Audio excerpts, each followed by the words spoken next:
Hello, everybody, and welcome back to the very sloppy lab. This is Bottom of the Beaker, the weekly show about the design ducks and strategy of Keyforge, everyone, and I mean everyone's favorite unique deck game. I'm JT Russell, and with me tonight is the man who says, sure, you can get one key with 25 power into Might Makes Right, but with 3,457 creatures worth of power, you can be even Might Makes Righter. Of course, talking about Quick Draw 3457. How we doing, Quick Draw? I'm pretty good this evening. Glad to be back here, given our second episode in this little mini series. Pretty exciting. Absolutely, Quick Draw. And we are joined, I won't say guest because we're more co-conspirator, right? Though guest in the lab, certainly, but co-conspirator in this endeavor is a man who says he ain't got any money, but he's already here. So that's Murph Fudginator. How we doing, Murph? How we doing this evening? I'm doing well. Thank you very much for having me. And yeah, I guess co-conspirators is the right word since we are on a team. I was thinking the word Yeah. ringer. Oh yeah, I'm a ringer. You are the Yeah, ringer. Murph the ringer fudginator. That's me. I'm reveling in my role for this debates because usually it's Quick Draw and I'm like, well, I'm gonna be comedic relief, but I should probably brush up on the notes. But with you two, I'm like, let's just go and crack a few jokes here and there, and these guys will carry the day. I love it. I did. I have to say, I kept refreshing the notes page to see when JT Russell would add something, and it never happened. So I he's put not Never lying, did. folks. I put Yeah. some in. I put some in. JT showed up in the docs page about as much as he shows up at his locals. Oh, low blow. Dang. Oh man! Oh, this is the roast lab this evening. The sloppy roast. I love it. Speaking of sloppy lab, sloppy notes, sloppy roast, we were neglected maybe a little bit last week. Should have given some credit where it's due to folks who contribute some of the ideas to our arguments. So we do have a very secret, special channel on the Sloppy Lab Works server for past guests on the show. It's a pretty special group, and we said, hey, anybody got ideas for what we should mention when we're talking about set rotation? So Second Act put together a nice list that was pretty helpful in us crafting our own ideas and putting those, synthesizing them in. So super helpful, and also I think Astron and Zoc and Philly number one threw some out there too. So want to make sure, because I think in our haste and sloppiness generally, we did not mention that last time around, but better sloppy I thought than that was never. a strategic. I thought that was a strategic choice so that we wouldn't think that the Worldcast was against like an army of sloppy lab workers. We may not be meticulous, but we are many. Is it quantity over quality sort of thing? Mm. The exploitation of creatives. I like that's it. that's right. Hey, uh, yeah. So cool. So this is the return for us to this topic on set rotation. 2 episodes ago, so not last week, but the previous one, we released our opening arguments uh, against set rotation. I had to which yeah, this is how deep in the notes I am. I had to be like, which side are we on again? Yeah, and Warcast Reforged folks, they released theirs. We've had a chance to listen to them, hear their arguments, and this is going to be sort of the rebuttal section of the debate. So we're going to take the first bit of time tonight, giving our response to their arguments, and then we'll probably put a bow on the official rebuttal, as it were, and then just kind of talk more generally about our own feels, as it were. So you're implying that maybe we feel differently than what we've been arguing? I am here to win, Quick Draw. I don't care about my own personal feelings. We're here to win this debate. Well, JT, I know you love your hats, so I hope you have a literal different hat when we're done with the debate part, so that'll signal to the viewers that like, yep, this part is over, and JT's putting on his JT Russell hat again. Okay, very good. Well, that's actually a wonderful idea. I will switch hats when the time is appropriate. Absolutely. That'll be the signal to everyone to know that JT Russell is no longer lying. Yeah, no longer lying through my teeth, or at least less likely to be lying. Less likely. Cool. So they were very nice and put some nice time stops into their episode, highlighting their main points. So I'm going to recap those. We did not do that, so I hope they had a horrible time of flipping back and forth through our episode, trying to figure out what the heck we were arguing. But they had four main points, kind of buckets that they were presenting points within. And I'll outline them here. Discovering more, overall impact on the game, impact on Archon, impact on sales. Actually, wait, did I skip over Impact and Alliance? I can't remember now if they had a... You did. I Yeah, that did, was like a so Freudian slip where you're just like, I don't really want to talk about that anyway. that was But yes, we unintentional. talked about the impact on Alliance as well. Cool. So we'll jump into that too. But we'll go through in order. I think it makes most sense. So their first kind of segment, discovering more. If I was going to outline the main idea here, it's sort of that we are forcing players to play new sets via rotation, but kind of also we're saying that the old guard can't sit on their past favorites. So it's like, yeah, your pink frauds, like find a new option sort of deal. That's kind of the main idea from the segment, I think. And maybe even to go a step further, we're going to ask folks to explore new sets beyond just, what's the very top of the crust like. Is that kind of a really reasonable synthesis? Yeah, I think so. And I'll break this up into two parts, I think. The first part is really like, I think what it boils down to for them is that they felt that old sets are too dominant, as evidenced by Gear Song winning the World Championship this year. And I just don't think that they are that dominant. We saw, yes, Gear Song won the overall World Championship in Archon, but the split was extremely healthy. We saw 34%, as we said, was wins of exchange. I think we could all agree that's a really nice split for the World Championship, where you saw 34% for Woe, 18% for the next couple sets.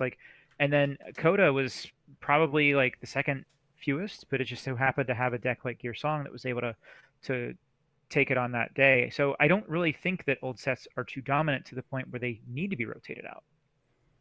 Mm-hmm. So sort of we have some high profile finishes and even kind of secondary market things that we'll get to later, right? So you see, Gear Song, and we see, Pink Fraud with the big sale that kind of was splashy and hit everybody's feeds.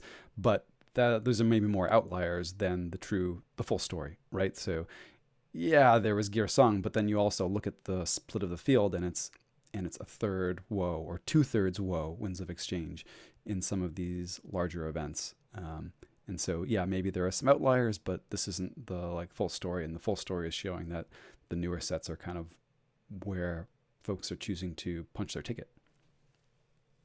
I think it's also really important to remember as well that the deck that Gear Song was facing was a Winds of Exchange deck. Mm-hmm. The second place World Championship deck was, I forget the first thing, but the Spawn of Janabron. And so, I mean, yes, we had Kodo win, but it was also in a matchup where it very easily had draws gone a different way. The Spawn of Janabron is a Legionary Trainer Scholar deck. If the Legionary Trainer Scholar, having casted that game, if Legionary Trainer Scholar turns had kind of gone a different way, a couple of them fizzled, then, it could have looked entirely different. So yes, Gear Song won, but there was a very real possibility where Winds of Exchange was actually our new world champion. Yeah, and I think the other part of their initial opening argument really was that this forces players to discover more of the recent sets. And I don't really feel like that experience was lacking. 34% led the pack for that set. And we saw in non-World Championship that Winds of Exchange is still very highly represented. So, it's a little bit of both. Which one is it really? Is there too much Woe or is there not enough Woe? We're seeing different metas at different events, whereas the KFC Open was very highly represented by Woe, but the World Championship was much lower than that. And I think the implication that we need to revisit older sets, or rather we need to revisit newer sets deeper, I just don't really agree with, because I feel like there has been tons of discovery every time the new sets come out. I had to check which hat I was wearing for a second. I like that. But no, certainly Woe did not need any nudges, right? We played the heck out of Woe. It's showing up in force. I think folks were also generally rather aware that Woe is a difficult set to rate. So even if you're just hey, I'm going to kind of follow Zaz blindly, well, you're probably not. You're probably playing some of these lesser rated items to see how they've fared. I mean, I want to say second decks. I'm blanking on the name, but it was one of his namesake decks that featured Scholar Legionary Trainer. Was not, Yeah. you know, Second like act that lionizes helium, I believe. helium. Thank you. Ionizes helium, yeah. Yes. It was like 71 at the time that he kind of took it to nationals. So I mean, it's getting explored. It's not like folks are just skimming off the 90 pluses and rolling with those. Well, on the SAS front too, it's important to remember that Winds of Exchange was also, when at first around the time of the Vault Tours, really overrated on some tokens and some things. So if people are following SAS blindly, they're way more likely to have a high SAS deck that was Winds of Exchange. Like the SAS was way higher on average in Winds of Exchange when it first released. So if people were doing that, then they're more likely to bring a Winds of Exchange deck than anything else with a smaller deck pool. Cool.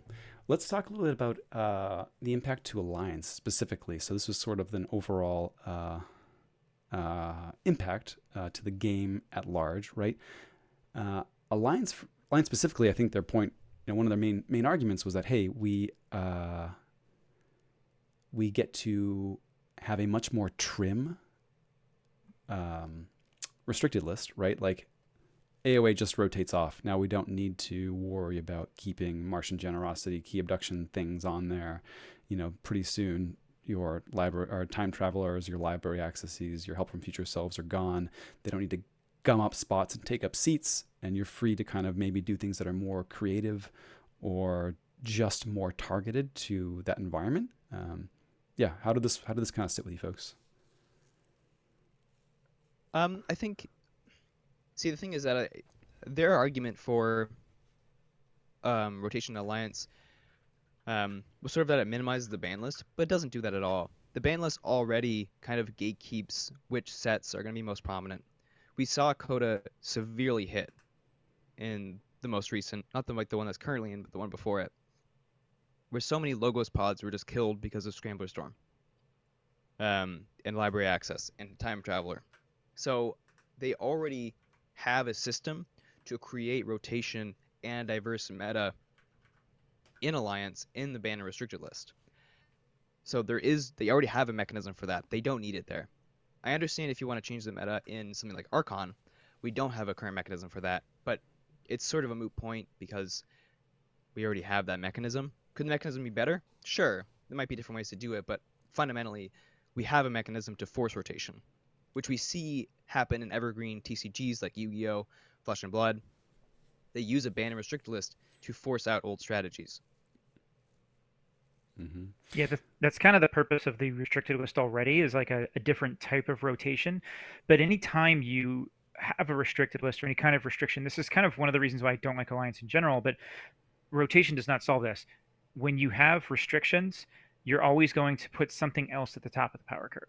And what that is doesn't really matter. You're going to have something else pop up. So sure, Jenka might be out by default now because of rotation, and you don't have to put a restriction on Martian Generosity, for example. But something else is still going to be up top that's still going to be doing something differently. And you have fewer answers for it if you don't have those older sets. Like that was one of our points in favor of not having rotation a couple weeks ago, was that you allow these older sets to check the more recent ones. So if you rotate out AOA and Coda, you have far fewer options with scaling Amber Control available to you in Alliance, which could cause some other unintended consequences. Mm-hmm. Yeah, absolutely. And on top of that, I've lost my train of thought on this, but stay sloppy, folks. So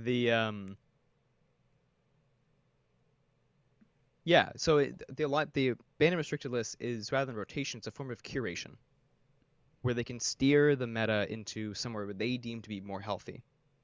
Whether the player base agrees with it or not, it is a way to manipulate and control what's being played in a way that's a bit more elegant than just forcing sets out. And is personally something I think is a better solution in Alliance specifically than something like rotation. Hmm. I wonder Especially too. as Quickdraw said, with the way sets interact with each other.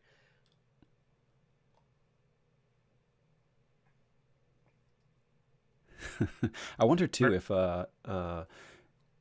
so this is leading into a little bit the impact on Archon, right? We're creating a much faster churn in the environment, and I wonder if that makes it more difficult to have a well curated restricted list, right? Like if the environment is changing very quickly, twice as quickly. Let's say you have a set coming in, a set coming out. Is it just that much more difficult to have a reasonably well curated restricted list for the format? Like, and being wrong is not like, oh gosh, yeah, we really should have had Might Makes Right on the restricted list. Like, oops, we missed that. We'll fix it next season. Like, if you're rotating, no, that's you've missed a much more like meaningful window than if it's sort of this evergreen thing. So I don't know, interesting. It's not one that I guess candidly speak for, or feel very well equipped to speak to.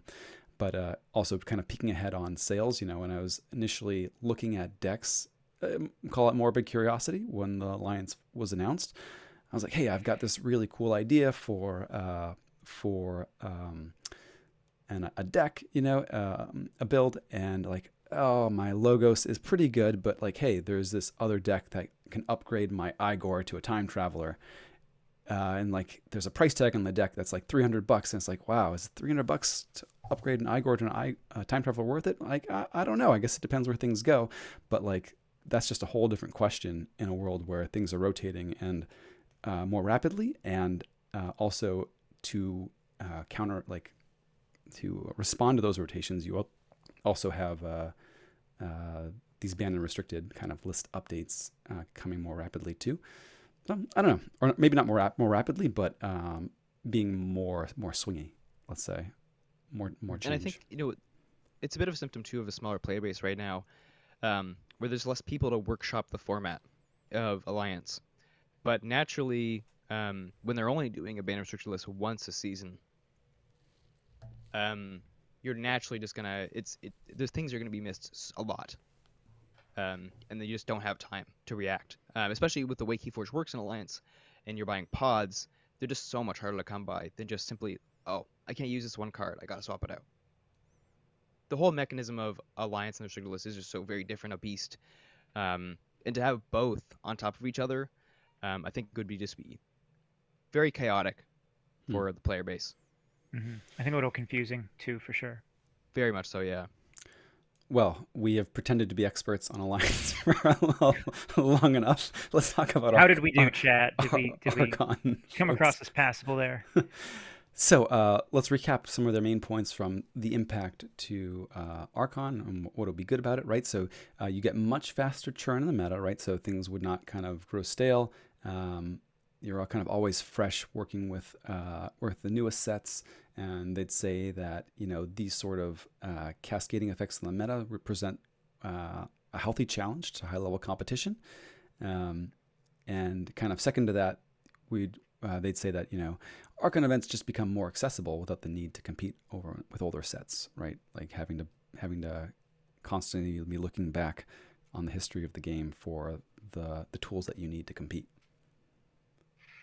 Yeah, I will tip my hat for that last point because I do have to agree with him that Archon becomes more accessible if you have rotation because it's hard to find Coda and AoE decks right now that are Vault Tour caliber on the secondary market. They're either very expensive or just don't exist at all, despite the number of decks that are printed in those sets. So yes, it becomes more accessible because the more recent sets, especially Winds of Exchange for a period of time and now Grim Reminders, are both strong enough to stand on their own and you don't have to worry about those. But I still fall back on the potential loss of the kind of counters that existed in those earlier sets. Hmm. And I think that far outweighs to me what benefits we might have, especially when we say like you don't need a deck from Coda to compete in a Vault Tour or in a World Championship. So yes, I agree that it makes it a bit more accessible when you don't have to even think about those past sets that are no longer available to you. But there are other downsides to that as well. I think that outweigh it. Well, I'm gonna build on that a little bit. I think that the accessibility benefit that's projected here is maybe I don't know, aspirational, right? because a lot of, well, and maybe this won't be the case with Grim Reminders, but WoW is not easy to get, right? Not Necessarily, anymore. depending Yeah. on where you are, or what's your situation, right? Like you could have a tough time like finding WoW unless you're looking on the secondary market. Even I don't know. Actually, I don't know. Can you get Mass Mutation out on LGS shelves these days? Is that something that if I was ever at an LGS, I could tell you? I guess.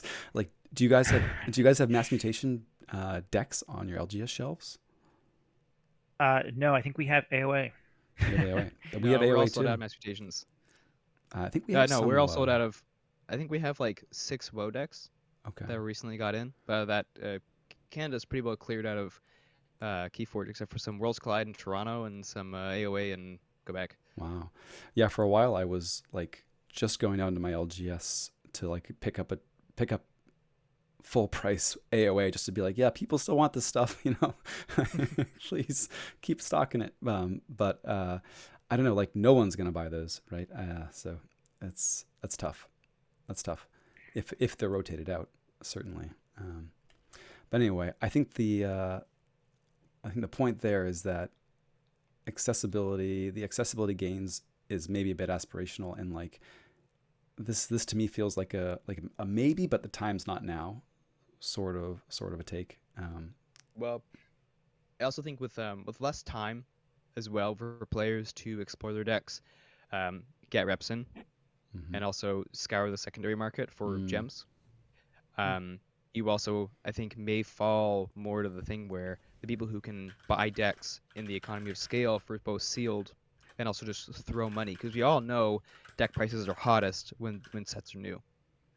Um, so financial accessibility, I think, is a farce in terms of the format. Um, but then also the meta is not as settled, all that sort of stuff. But I think, um, really, people just don't have the time to polish those gems. Mm. And so you might just see more brute forcing through sealed product and like purchasing on secondary market. I can tell you guys are both itching to go towards the financial side of this debate. That was kind of the That's last right. point they made. So I want to hold off on that for a minute. Mm. They did have another suggestion as a benefit to rotation that I'd like to talk about, and that was their suggestion that you could have legacy tournaments Mm-hmm. where maybe on Sunday of a Vault Tour, when some people are playing sealed and others are playing in the top cut, there's a legacy tournament where you could just play like as if there were no rotation, and you could bust out your old Coda and AOA decks, play in an open tournament just like you always could. But to me, that doesn't sound appealing. It's an alternate format that is, again, like some people are going to be playing that. Some would rather play sealed, but it's not the same type of event. It doesn't have the same competitive atmosphere. It would be a much more casual environment for that. But also, if you have this legacy tournament and billing it as a chance to play your old decks, everybody brings their old decks. It's just a closed environment format, really, that's like just Coda and AOA, essentially. Unless people are like, I'm going to play in the legacy tournament and play Winds of Exchange anyway. So then uh, I think that's going to be kind of a sort of a forced meta, and it's not the same game. It's not appealing to me at all, to be honest. Interesting. Murph, Interesting. does it appeal to you, like the idea of a legacy tournament? Well, I mean, I'll answer then we should throw to the person who plays Legacy in another card game. But not really. I think, yeah, not really. Especially, it's a hard thing too because it creates a segregation of the player base. If you have old players, maybe players who it's you have a segregation of the player base because sets have such clear identities. Some people love Coda. I do not. I love AOA. Some people do not. I love DT. Some people do not. And to then say maybe someone's favorite decks are all Coda, and to then tell them, hey, you can actually only play these in a casual side event on Sunday of a Vault Tour. Like, why are we gatekeeping these players from participating in the game when it's I don't think it's necessary. It's necessary per se. Um, and And it's they were well, also promised to have like an evergreen experience, like buy one deck and you can play it, right? well, exactly, yeah. And I think it creates a situation where either Ghost Galaxy, as the designers, have to start making sets more flat and sort of like, okay, this set kind of caters to most playstyles in some form or another, instead of giving sets identities for people to really latch onto. Um, and so that could be lead to ambivalence. People don't have strong feelings about sets. They're not incentivized to dig deep in them or dig deep in the decks.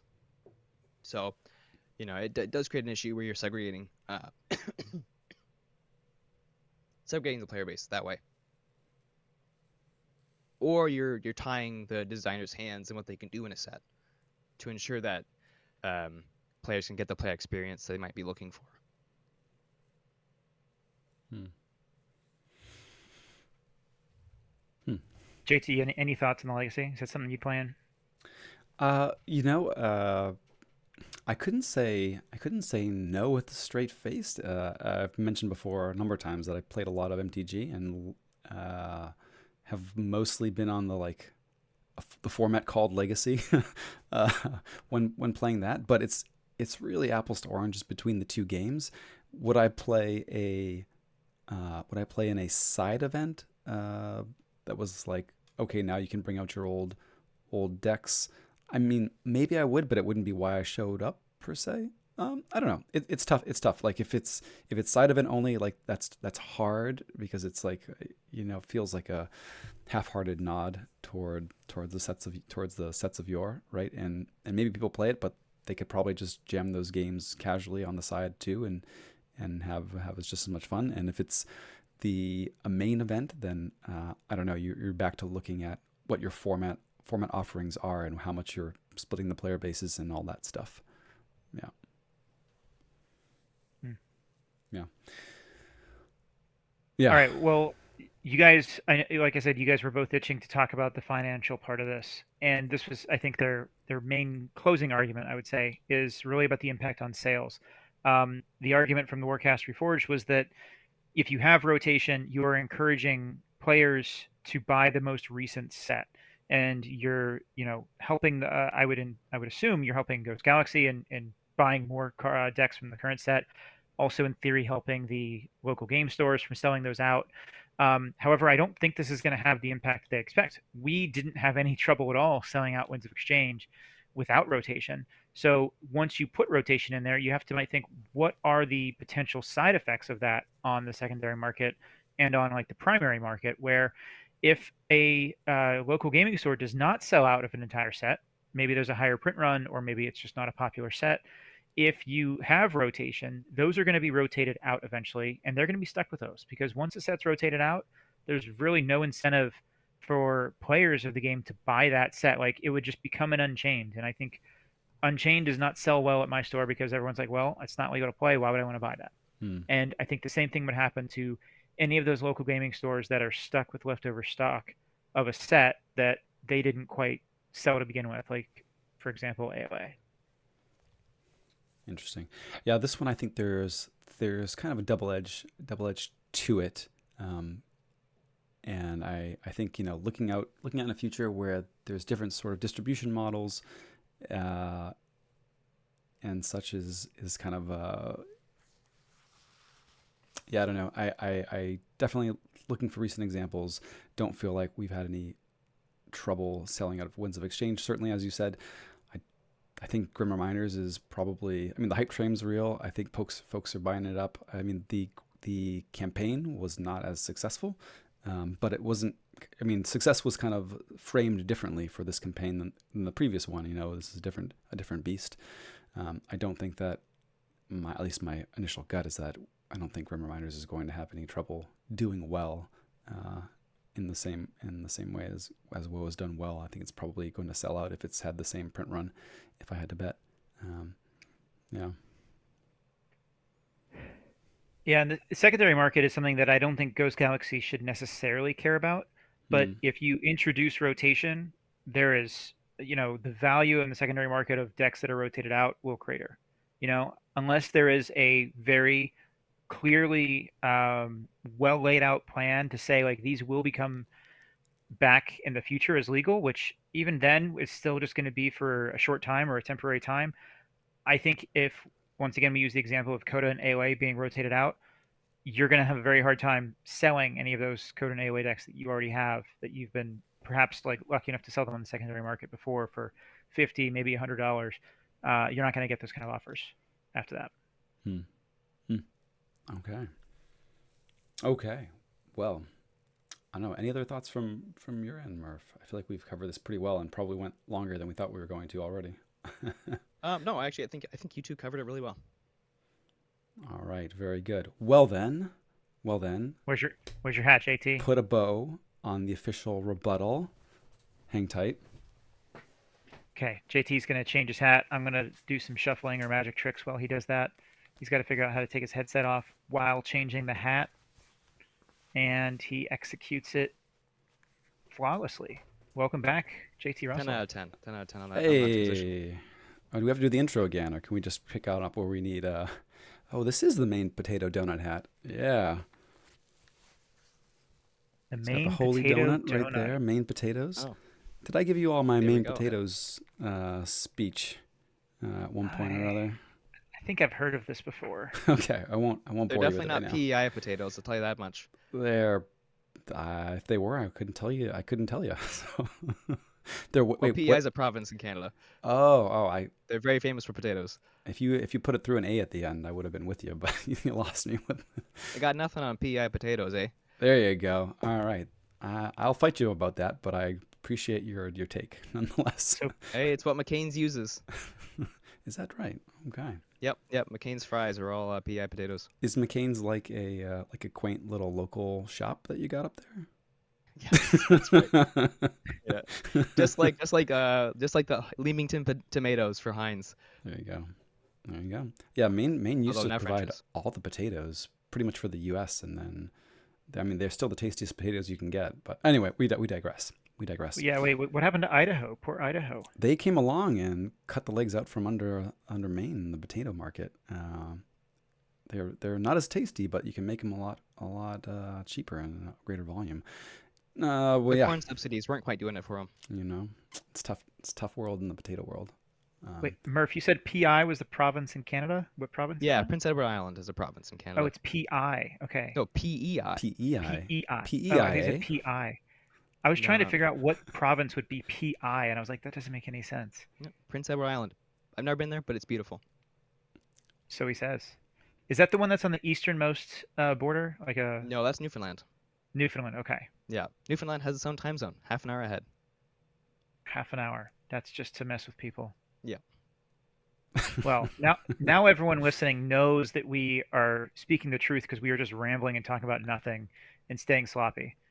Whereas we were very like business first, button up, get that rebuttal in there. Mm-hmm. So now that everyone knows that it's actually us, do you guys feel differently personally than the argument that you've been making the last 2 episodes about this? Ooh, you go for it, Murph. I'll let you start us off Okay. here. I'm half telling the truth. Half telling the truth. I'm Okay. half telling the truth. I think I'm in a position where there's 2 problems with rotation. One is where we currently are as a game. Mm-hmm. Just the number of sets, the player base. That I think that's a limitation that I see. I really love the idea of rotation, but not in a traditional sense of like the most recent sets. I think you could have a really interesting meta where instead of a ban and restricted list, you've got a legal sets list where every season, however they define a season, every season is like, okay, and now it's like Coda, set 12, set 15, and Dark Tidings. And like those are the legal sets. And something like that could be a really interesting way to curate the Archon meta. The issue, I think, but also in that kind of way, you don't need to give up some of the tools that other sets bring. So you can keep sets with scaling A in the format. You can keep sets with heavy C. You can keep mid-range decks. All those kind of stuff can stay in and still be checks. So it's more of a curation rather than just brute force rotation, and still encourage people to play and buy the most recent sets, but Mm. also to hold on to and give secondary value to old sets in a way that is uh, institutionalized into the competitive OP, the main competitive OP, and not some side event. The second is that you need to have a lot of faith in the people doing the organized play to execute all of this properly. And it's it's tough. So I think right now, keeping things simple and not trying to find a solution to a problem we don't really have right now, Mm. I think is better. But I really enjoy the idea of rotation at some point down the line. Hmm.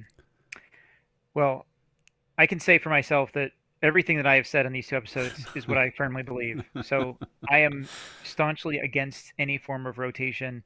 I don't really think I need to add more to that. What I have said is truly how I feel on this issue. So Mm-hmm.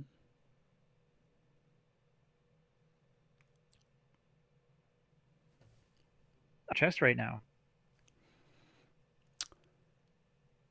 Okay, I think I had an internet blip. What was that quick draw? You had a cut over. I missed it. What'd you say? I know I just said I said I'm going to pass the mic to you because I think you have a lot to get off your chest now. Oh, I thought there was going to be the part where you said, "Just kidding." No, yeah, no. I will. I think so. Okay, I think set rotation is not a question of if; it's a question of when and how. The if is almost going to be a definite sure thing, should happen at some point in some way. Um, and I think in the course of like putting these arguments together, I think I've probably convinced myself that now is not the time, at least unless we got more creative than it's worth to carry it out. But I can't imagine. I mean, let's be ridiculously like hyperbolic. Like, well, maybe not. I mean, Magic's what, 30 plus years at this point. Like, let's imagine 30 years in the future. Do you imagine that in 30 years, we're going to say, oh, sure, like there's Gear Song again. Like it just shows up every once in a while. Like, no, that's not going to be a thing. I mean, at least not for the main flagship events at premier level play. At least I can't imagine. Maybe. And the big reason for that is like, you just have one lever to keep things relevant, and that's I mean, yeah, that we could talk about forms of lateral power shift, but it's ratcheting up the power in some way, and I think that's just really hard to thread the needle with consistently, right? I think that set rotation gives you room to make mistakes or even dial things back and kind of level set and say, gosh, we're going to take a couple sets where we dial things back very intentionally. They may not be in the limelight for a season of premier level OP events, maybe, or maybe there's a creative way to do it where you dial back the overall power level and can kind of level set. But I don't know. I struggle with like, hey, we can make a mistake from design and then just have to live with it for the rest of the life of the game, Yeah. I mean, there's always. Sorry, Oh, Murph. Go ahead. okay, yeah, I was gonna say, on their talk about Archon being more accessible, I think there's a really strong point for accessibility in a small card pool. It can be really, really daunting for a competitive player, or a player who maybe wants to be competitive, or even like casually competitive, to come in maybe like 6 sets down the line and say, I have to learn how many cards, and especially in Keyforge, where those cards can show up in any deck. It's not like Yu-Gi-Oh, Flesh and Blood, any of the Legacy Magic tournaments where it's like, okay, I kind of know what the top decks are going to be running. And I only need to know those cards. You genuinely need to know all the cards, at least to some degree, or you're going to be disadvantaged. Until you see it, right? Because you can't play around it, you can't do anything like that. So I think that is a really strong point for making Archon accessible in the future. is just having a smaller card pool, not having card bloat. And then yeah, as JT said, like in order to push sales further, I don't want the game to be I don't want the game and the designers to rely on power creep to do that. I would like a more elegant solution to that, which who knows how that'll shake out, but we see that in Yu-Gi-Oh, right? It's just everything that comes after is just more powerful. And that is okay kind of in that game because there's off-turn interaction.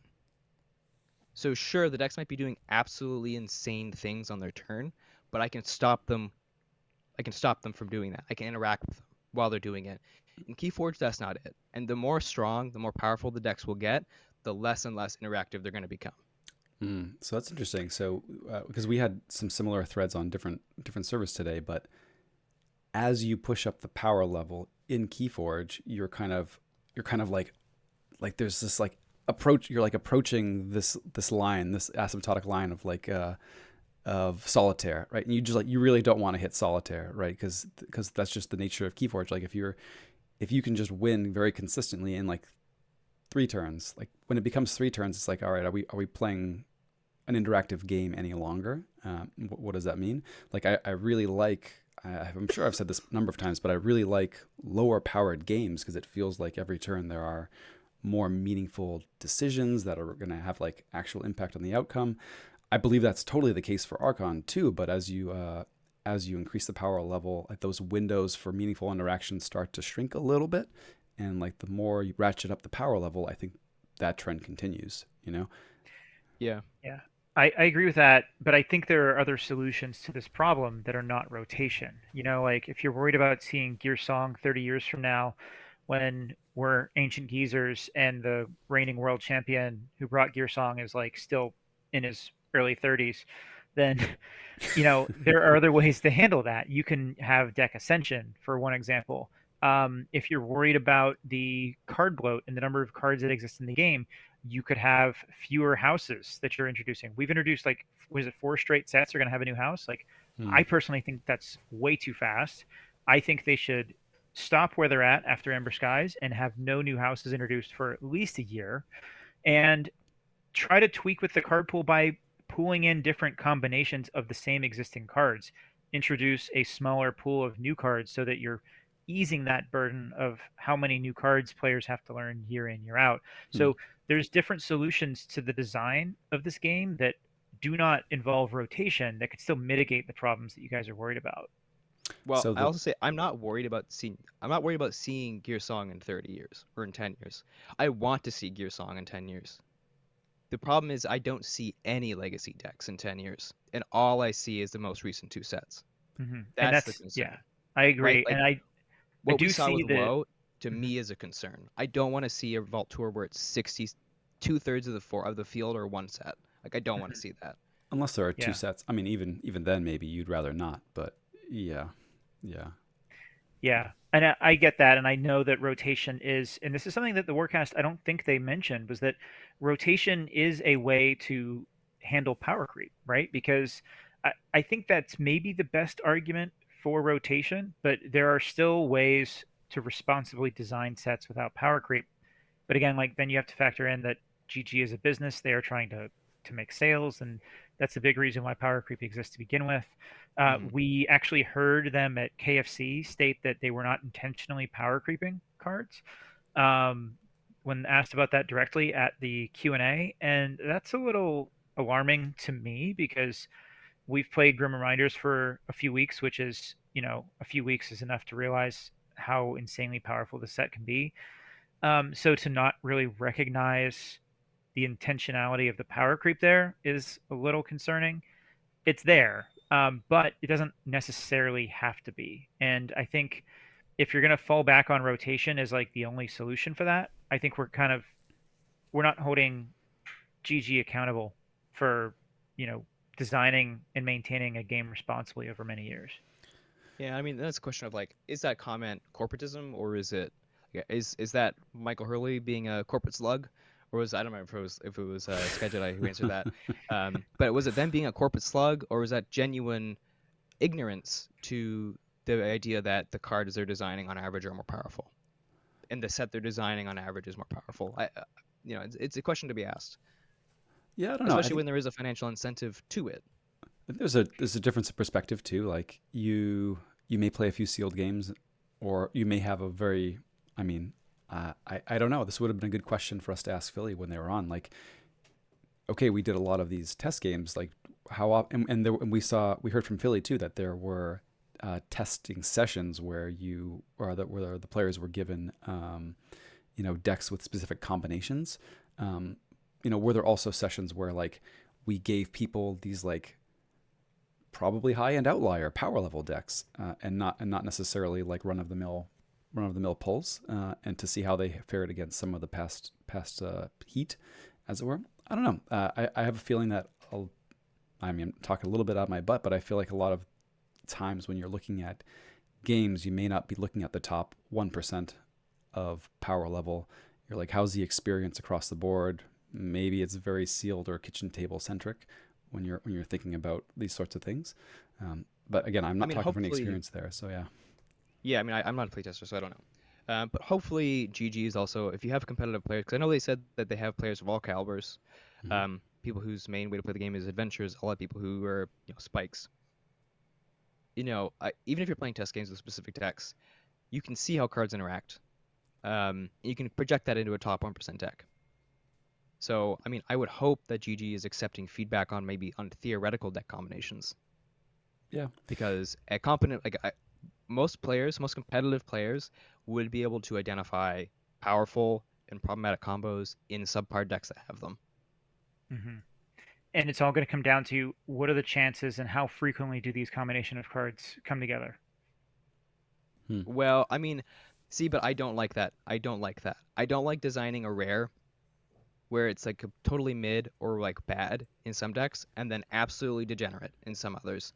Hmm. Like the Guardian one that brings back a purge card Yeah. is like, sure, that's like kind of cool, it's like kind of niche. But then it's like, okay, now I just like to charge twice for free in a game. Yeah. I mean, imagine if that were a common though, but this is kind of what Keyforge has always been. Like, imagine in earlier sets if generosity wasn't a rare, and it being a rare and key abduction being uncommon makes that an extraordinarily difficult to find combination of cards, even they're in the same house. Do you guys think that Jenka shouldn't exist? Well, that's a question. Is Martian Generosity good card design? I mean, I think it's okay. I think I have a problem with the algorithm allowing two generosities. And so when we talk about like frequency and combination of cards and how often they can come up, there's more than just rarity. You can also have the algorithm limit how many copies of a card can show up. Like library access was limited to one. Why wasn't generosity limited to one? And so these are other solutions to like the power creep problem that you guys are kind of talking about with like potentially calling things out in playtesting. There's other solutions here that are more creative so that you don't have to worry about, well, it'll be rotated out eventually anyway. Because that's kind of like the other side of the coin there is like, okay, like you have rotation. Maybe it makes designers more free to design crazy, powerful stuff because, like, oh, well, it'll be gone in 2 seasons anyway. Yeah. Hmm. I mean, as you said, like, I think deck ascension is another elegant tool that can be used to mitigate some of these problems, especially when we have low print runs as we have for the current sets. Hmm. Now, hopefully the game gets big, right? And then we have big print runs again. But as it currently stands, you could theoretically sort of, I'm a fan of like non-permanent deck ascension. Hmm. So like once they win, there's a different conversation. But like once they win an invite to Worlds, they're gone for the season. But they can come back. They can get played at Worlds. They can come back next season, whatever. But that is a way to weed out some of those very dominant, degenerate anomalies. Hmm. Yeah, it's interesting. I mean, I know this is another topic that had been floated for potential debates. I my gut reaction is that I think deck ascension is a little bit slow as a pressure valve, for some of this stuff, but I don't know. Could be debated some more, I suppose. I mean, deck ascension does not solve the idea that 62% of a field is a single set. Right, right. Does not solve that. It doesn't solve that.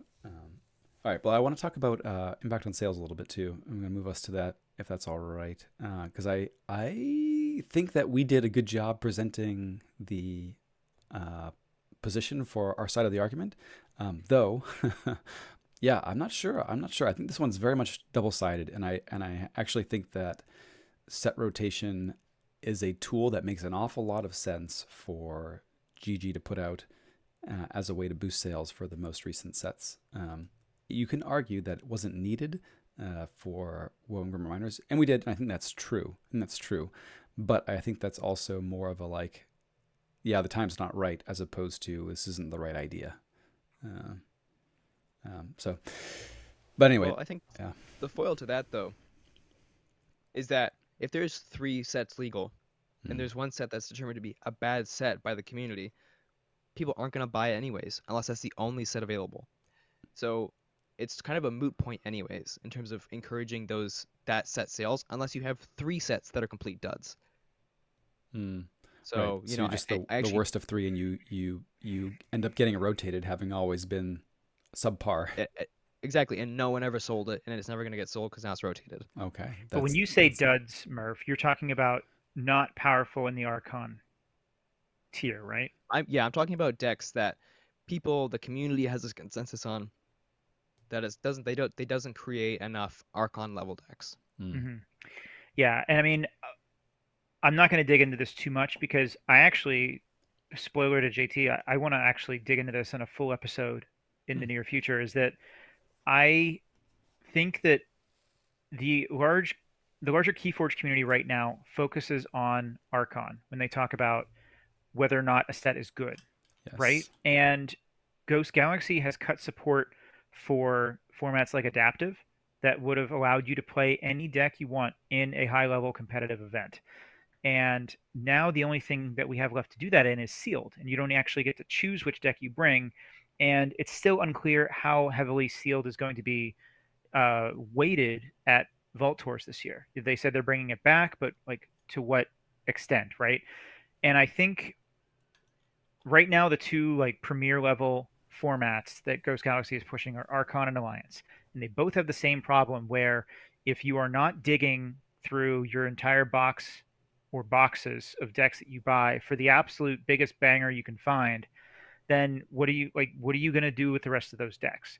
And I think they need to focus on one try hard format, and I don't use that term like in a derogative way because I am part of that group.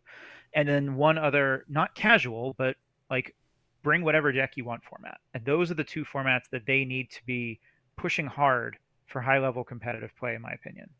I mean, you could even label them as not try hard, right? Because people can try really hard in Adaptive. Like a race to the top format, let's call it, or a yeah. I think that's a more approachable way to say it. Saz diggers, we'll call them. Yeah, Stickers. exactly. Nice. Yes, exactly. The sheep format, and then the yeah. Oh, okay, there's too much. But no, I think obviously I love Adaptive, and Quick Draw loves Adaptive. JT's become an Adaptive fan through playing Kagi. So I just wish there was some other format that wasn't a race for the top, as both the current premium formats are. Yeah, and sorry, JT, real quick, to tie this back is like if you don't have a format, or if you have a format that is not so focused on like I need to find all the best cards in this one deck, it doesn't matter if you have imbalanced sets, and it doesn't matter if you don't rotate out old stuff. You know, like yes, you still might have that card pool problem of like players need to retain the knowledge of cards that existed 5 years ago, but you are still like you're less focused on like the importance of balancing from a competitive standpoint if you support a format like Adaptive that doesn't actually care that one deck is way stronger than another. So maybe before we end, I'm just gonna leave this question, maybe like I don't know, not leave you this question, but like leave everybody with your answers to this question, right? If you could wave a magic wand and have the premier level events for Keyforge feature any 3 formats of your choosing, what would that set of 3 formats be? Do you have like a list in mind? What you'd go for? I do. Yeah, I already ready to know. You already know. I think I know too, but I'm curious. You're gonna have Archon. Okay. You're gonna have sealed. Pick one of 3. Okay. And you're gonna have adaptive best of one, which I believe is also called appraisal. Is that right? It may be called appraisal as well. Yeah. And those are Yeah. all evergreen uh, in terms of Hmm. set, any set for all of them. Oh, I guess not Yeah. sealed, but the other two. Okay. Okay. Is that your list as well, Murph, or do you have a different list? Well, my ideal list would be Archon, Triad, and Adaptive. Archon, Triad, and Best of Um, Adaptive. one or best of three adaptive and well, triad? it'd be best of what I would like is best of one in the Swiss, and then best of three in the Top Cut. Agreed. That's Yeah. that's my ideal. Um, but I would sacrifice Triad for the sake of Sealed, just to make those events accessible to a broader audience. Hmm. That's interesting. Yeah, no, I mean, I think I'd come around with mostly the same. I think it has to be a best of one adaptive um, I agree, and I for It has love to be best best of of one, three, but whatever in Swiss. You just logistically, can't I, run. I Yeah. I admit, yeah, you have to have that in a Voltor event. hmm. But best of one adaptive is, I mean, it's a slightly different beast than adaptive best of three, but I think it is, it's still very, very functional for what it's trying to do. Hmm. Hmm. I'm definitely torn. I think it has to be Archon if we're just gonna do three. I think it kind of has to be like, hey, bring one deck and play it. Part of me would really like that to be Triad best of one um, instead of Archon best of one. Yeah, Maybe for high I level was. events, maybe for premier events, that's fine. But for like local events in your stores and your LGSs, you can play Archon solo. I don't know. I'm torn on that one because I do think Triad Best of One might be the like best. Hey, Mhm. bring your decks. We're gonna play one with the Heat kind of format that we've got. I Um, agree. And Triad Best of One is much more forgiving in terms of I don't need to bring three incredible decks. You need Yeah. to bring three very good decks, and you need to understand their matchups, and you need to understand, the cards that you're looking for in the decks that you're trying to ban. I would actually say that Sealed is the one that is set in stone to me. Like you cannot mhm. possibly remove that from your high level premier events. Um, and like I said, for the reason of having one like balanced format, bring whatever deck you want. I think adaptive has to stay, and I would be more open to subbing out Archon for Triad in my like tier of three formats at high level events. And here's I where I mean, I think you get personally would creative. like Yeah. that. I personally would like that. Um, I like Triad best of one more than Archon, but I do think, to Aurora's consistent point, just bring a deck and play it is really integral to Keyforge. Yeah. That's Hmm. that's my hang up. That's my hang up. Though I do think that that Triad Best of One uh, or multi deck Archon formats gives you more tools for really utilizing set rotation as a tool for driving sales, right? Like, hey guys, we're gonna play hey peeps, we're gonna play Triad Best of One at the Vault Tour, but each deck's got to be from a different set. Like, well, shoot, you probably need to have a banger from each set then. And all of a sudden, you can't just like snooze on one of the sets because it was a little weaker than the other two. Is kind of interesting. Isn't that kind of like a form of rotation, though? Is that what you're saying? That's what I'm saying. It kind Yeah. of Okay. leans into rotation as and if I'm putting on my other hat, which is my like maniacal Keyforge as a business hat, right, leans into sales, the sales benefiting from rotation really nicely. Hmm. Um, Yeah, like I think, we want Ghost Galaxies to succeed. It is a financial endeavor. We do want them to be able to sell sets. mhm. But I mean, as interesting. much as as much of a socialist I am, I do understand that in the world we live in, people need to make money. Hmm. What about your sealed pick one of three? Because we're not doing sealed alliance. We're doing pick one of three. And what if that one of three was you get one deck of each of the last three sets? It'd be pretty cool. I think you'd have to have the three sets relatively balanced, but like you couldn't have one that's like way weaker than the others because no one's ever going to pick it. But that could be another way of kind of semi introducing rotation into sealed. I don't know if I would necessarily like it, but it's similar to your idea with triad. Yeah, no, I could do that. Yeah. I actually really enjoy the idea of like mixed set sealed environments. Um, I really love it. I always love doing it at my LGS. Um, I love DT sealed when it's cross set. Yeah. It's so much fun. Yeah, Um, I agree with you, but not very many people will. Um, we actually, back in the before days before the pandemic, I went to a Prime a couple hours from my house that was essentially, it was sealed, pick one of three, but it was any of the first three sets. And almost everybody there picked Worlds Collide. And there was about 25, 26 people there. And me and my friend, I believe, were the only two people to pick Coda. And my friend ended up winning it with a Four Horseman deck. Um, Nice. Coda Four Horseman deck running straight into All the Worlds Collide and went undefeated on the day. Giddy up. And so it is like that different sort of meta that you're trying to play into as well, where it's like, sure, like everybody might think that Worlds Collide is the best of those three sets, but maybe Coda actually plays pretty well into Worlds Collide. And so you reward the people for understanding like how that cross set interaction plays out. not gonna lie, I would totally pick AOA in that setting. Absolutely. Absolutely. Yeah, We play six No one picked six AOA. six There's sets not a sloppy single sets. AOA they're next to them. insane. They're insane. That AOA, especially in sealed, has a lot of really common C cards, and also common scaling amber control cards. Even stuff like Cutthroat Research, where I think AOA sealed has like a surprising amount of tools, to deal with Worlds Collide, in a way that Coda doesn't. Totally. Like I know actually a recent discussion, quick draw, we were surprised that AOA had your highest ever to C. I was surprised, yeah. And that doesn't surprise me at all.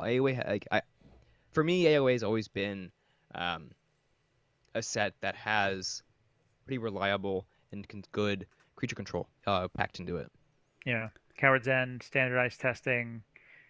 I AOA. guess save the pack, you could say, is yeah. I mean, Yeah. Yeah. With I mean, yeah, Save the Pack's pretty meh. But it also it's got like it's C Nature's though. I Call. mean, Like it's got good C. It does. yeah. Life for Life. All those kind of stuff.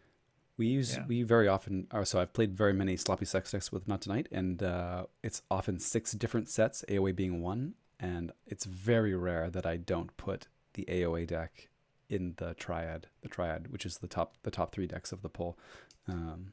Yeah, I love seeing it in the sealed list, in the sealed lineup. I think AOA is very functional in sealed environments. As long as you are not turned off by maybe having not a ton of amber control. I am not. I'm not either. That's my play style. That's my jam. Yeah. Don't need A. Don't need A. Don't need A when you got key cheats and C. Ain't the truth. And lots of efficiency often. Lots of efficiency. Efficiency and recursion. Yum, yum, yum. Mm-hmm. AOA has a lot of witches too, that like aren't as good in Archon, but are like really threatening and sealed. Well, they're not great in Archon because there's so many. Of late, we'll see if this carries for what we see showing up in Grim Reminders, but there's just a lot of damage pips and a lot of incidental spot creature removal. Yeah. But in sealed, you throw down a Dusk Witch and it's like, oh boy, like how are we gonna make this? Even a make this Sutterkin. work? Yeah. Or a Sutterkin, or lots of different things, or Tesmal. Yeah, there's lots of witches. Well, we digress a little bit. Shall we wrap things up? We feeling pretty good. Any final words, final thoughts on the topic of set rotation generally? Many thanks to the Warcast Reforged folks for dancing with us on this topic. It was a lot of fun. Absolutely. Yeah. I have no last words. I feel like I've talked a lot, so I'm good. Okay. DT best set. Murph, I might be saying GR best set. I don't know. No, never gonna surpass DT for me. I do love Gym Reminders though. I'm having a blast. I'm having a real blast with the set. Yeah. Yeah. The one of the things that has come up for me though, is sometimes I'm not liking the duality the decks some decks have. Whereas some decks are like, wow, this really flows, and other decks are like, it's a different feeling than Winds of Exchange's variants in playstyle. It just like, wow, this deck sucks, and then like, man, this deck's great, and then like it just like flip flops, and it's not always the most fun experience. Some decks are. I found some real decks that are like always fun, and they're always doing like a lot of intricate things. But my feelings of the set are like really high and like pretty low. So I've not encountered a single deck that I thought was not anything less than lots of fun. Well, the issue isn't that the deck's always not fun. It's just sometimes it's really not fun. Okay, so that could explain like our differing opinion here because I have played almost every deck I've opened once. Not many of the decks that I've opened I've played more than like 5 times. So I don't have repeat games with a lot of my decks, but I do have a wide variety of games with almost every deck. I think I have 10 on all of mine now. 10 games played with all of your Grim Reminders decks? Yeah. How many Grim Reminders decks do you have? 11? Okay, so you've played about 100 Grim Reminders games. Yeah. Okay, that's solid. Not Yeah, bad. mostly solo, right? So it's a lot of it's been like I played like 50 matches. But yeah, no, it's not to be. Interesting. Well, maybe we'll see in the game later. Maybe. Maybe. Cool. The well, the listeners have to come check out the VOD to see if we do. Right. Right, indeed. All right. Well, before we move on, we do have a sponsor to thank as well.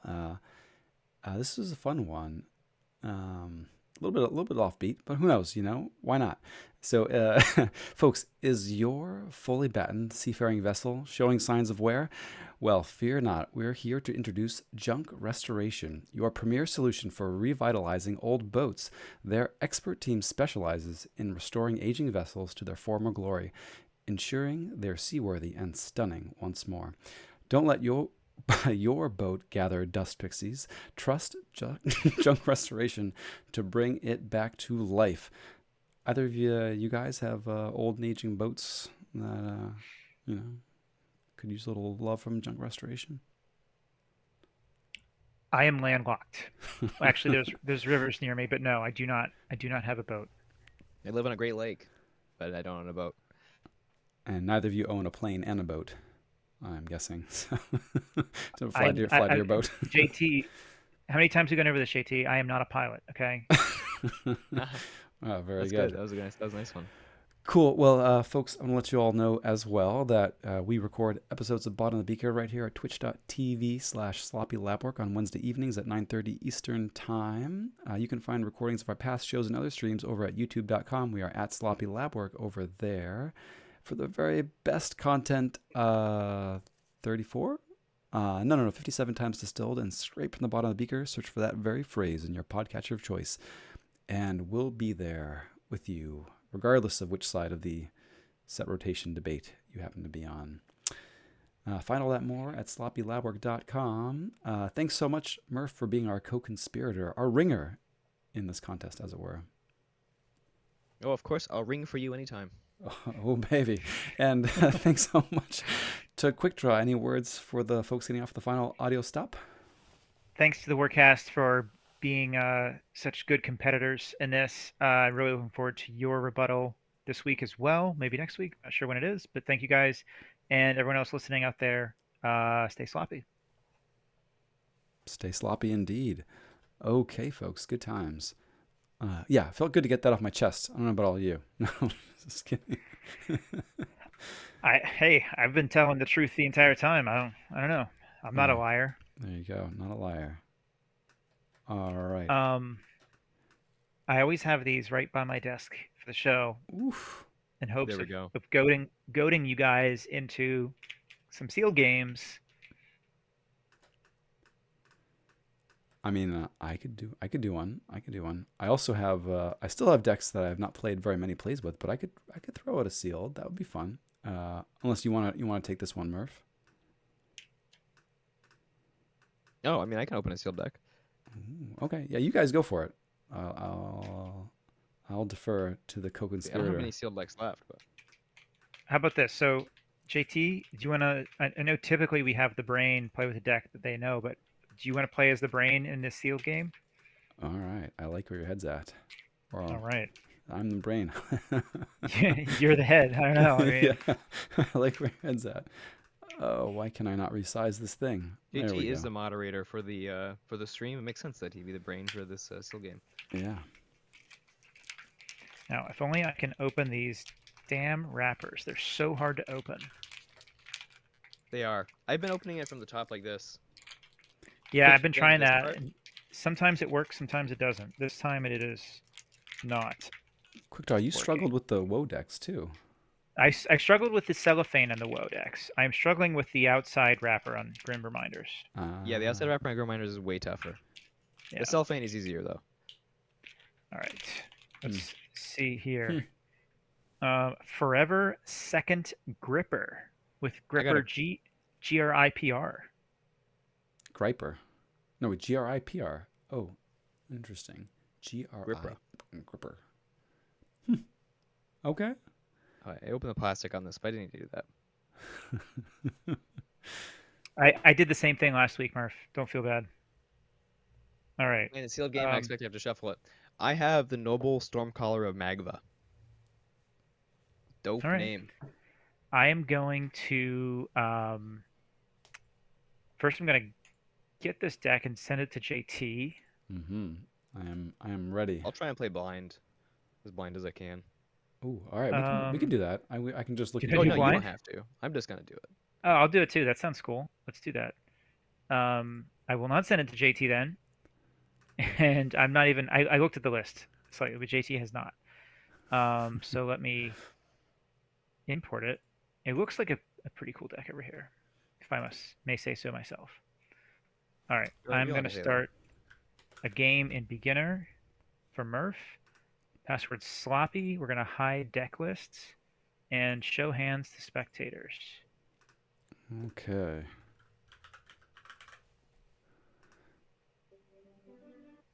Nice. Those JT, horns coming through. Get out of my game, oh, JT. I'm already messing it up. Nice. Just wanted to hear that trumpet again. Yeah. Yeah, I literally muted because it's so loud in my headset.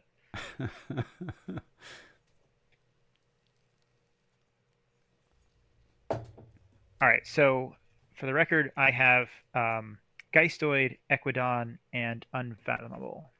I have Brobnar, Geistoid, Starlines. Okay. Awesome. Got a lot of Geistoid going on here then. Oh, and while we're getting set up, I want to give a plug real quick to Adventuring Letty, right? Cloggin's game. It's got about a week and some change left on Backer Kick. So I'm gonna drop a link in the chat. Folks, check it on out if you haven't already. I'm grabbing a copy. I think y'all should grab a copy. It looks pretty sweet. I have already backed it. Nice. Yeah, it looks pretty sweet. All right. Well, now let's take a look what we got. I'm looking at Quick Draw's hand here, not Murph's hand. Mm-hmm. That's right. Also, I know Zoc is currently streaming their ABR match, so perhaps by the end of it, if they're still streaming, we could raid them. Yeah, totally. Oh my. Yeah.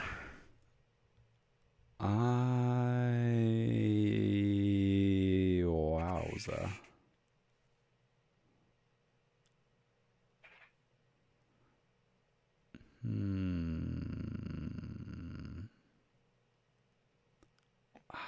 I'm going to say let's keep.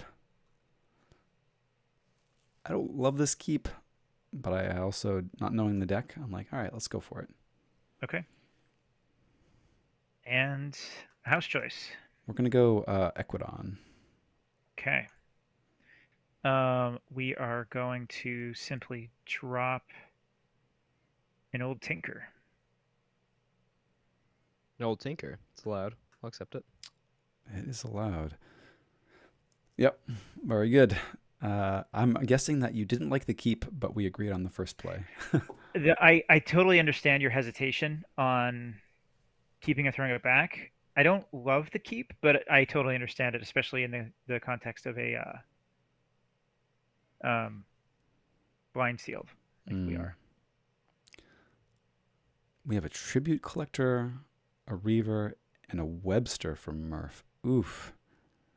That's pretty rough. That's pretty good. We're going to go back into Equidon. Okay.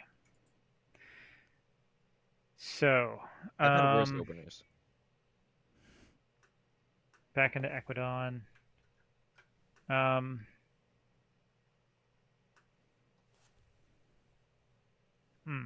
right. I think I am going to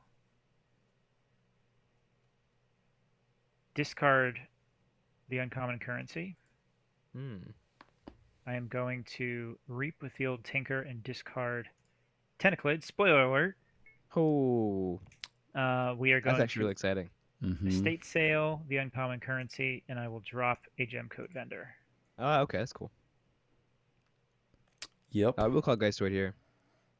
Yeah. We'll get that. We'll get a haunted house down. Mm-hmm. A Varad. We're gonna reap with these two. No Amber to take off, unfortunately, and then we're gonna fight this Gemco vendor. Mm-hmm. Trigger Varad, and then we're discarding, baby. Yeah, we are. Almost haunted. Almost, but not quite. Your Ecto Charge is gone. I've never seen half these cards. Cool. Okay. Murph, I think you. If it were me, if I may offer a little bit of feedback, I would have probably fought with the tribute collector, which would have let you capture one and then take it from Reaver back to your pool. You're right. I I also just think should that have just was. I should have just fought with Webster first. Mm. Get the info. No, I would have gotten the Amber anyways.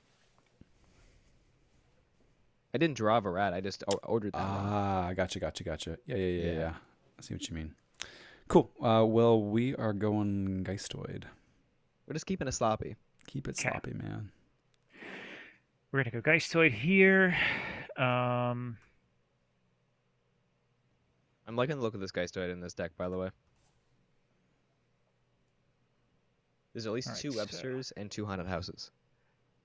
creature captures one from its own side, and then Okay, we are Varad's getting going thicker. to deal 2 damage to a creature. Put on the Farad. Let's Mm-hmm. Winds of Death. Okay, questionable. I don't think that's questionable. Feel pretty good about that one, actually. Questionable at best. And then, I'm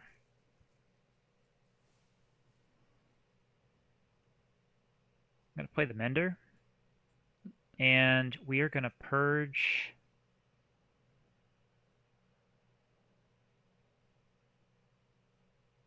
I'm going to purge your Haunted House, I think.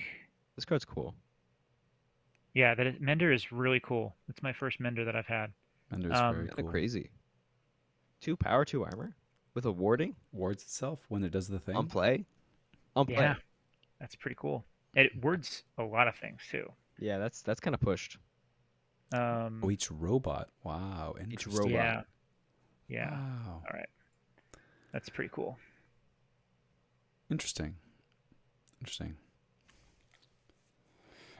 Yeah. I don't know if I think you played it well. I don't know if I'd have done anything differently. The only other thing to consider maybe would have been mending first to purge a creature that was going to get archived, but I don't know if it was that worthwhile.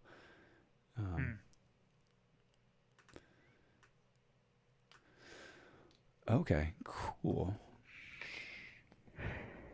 Let's go back into Geistoid, actually. Okay. This is tough. Mm-hmm. Didn't quite get what I wanted here.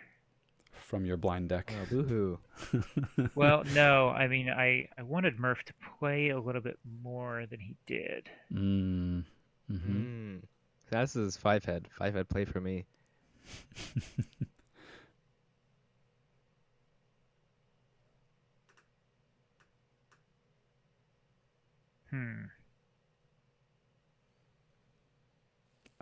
That was tempting too.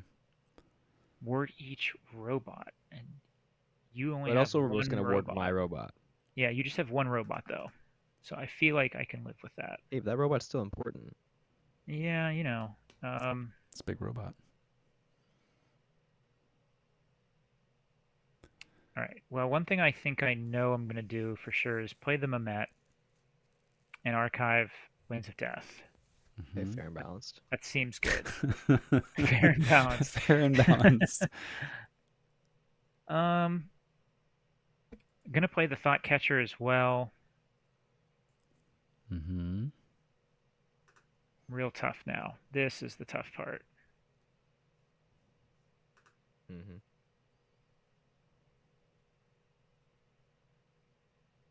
All right, I'm gonna play Snippy. That is a tough one. That is a tough one. I am going to capture on Mehmet, Mm-hmm. and then I'm going to deal 2 damage to your Snippy, Snip. and then Mender's gonna reap. How many of these are robots? All of mine but one. Oh my Sorry, god. wait, no, I think I only have. Yeah, Mm-hmm. I do Yeah, have. you got I have 3. You have 3 robots. 3 Yep. robots. Yeah, and you only have 1 robot. Unacceptable. And to purge this time, I think it's gonna be one of your creatures for sure, because I got that Winds of Death geared up and ready to go. So let's go with the Tribute Collector, I think. That seems good. Cool. Ooh, a Retro Cool. Technician down there now. Bit of a visual bug there, but the wards are covering my damage. That's Snippy. Ah, That is yep. correct, yeah.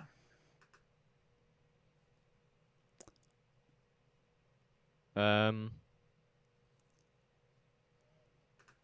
Hmm. I'm gonna call Barabnar here. Soul Bomb. Soul Bomb comes down. Nice.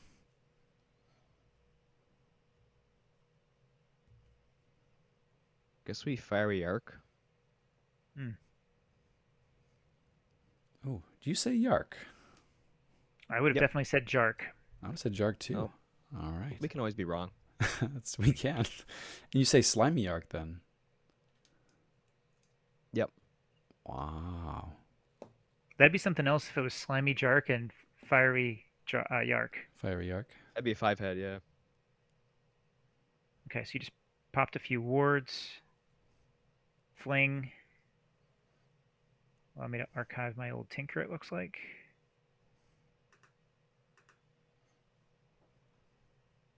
And I get to draw a card.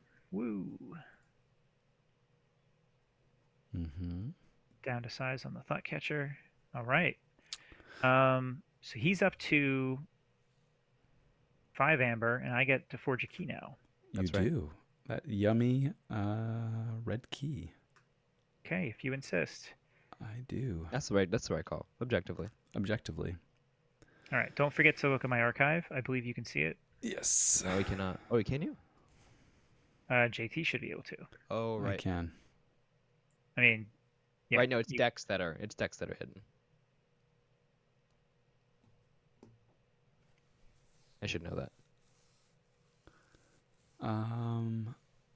Interesting.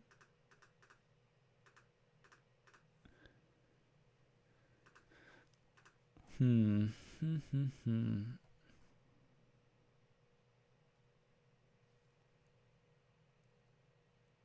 Uh,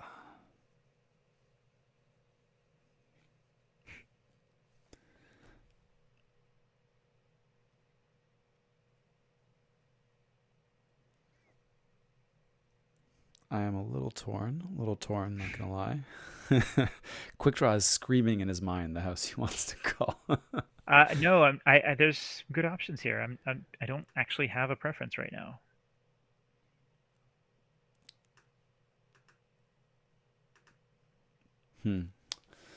This is tough. There's a card that we've been sitting on, and the time feels good.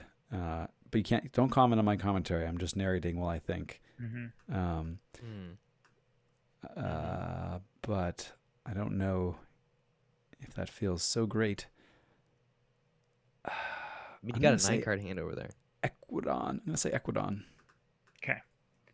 Without saying any more, do you like the fact that I have held that card?